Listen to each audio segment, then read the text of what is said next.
பூசாரி கையெழுத்து கொப்பரை கொடுக்க கூடாது.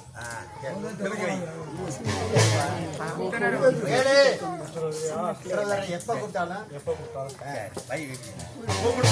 கைய விடுப்பா சாமி. ஆபத்துண்டா எப்ப கூப்பிட்டாலும் வரணும்னு சொல்லி ஒரு ஊர்ல சண்டை வந்துருச்சு. எப்ப கூப்பிட்டாலும்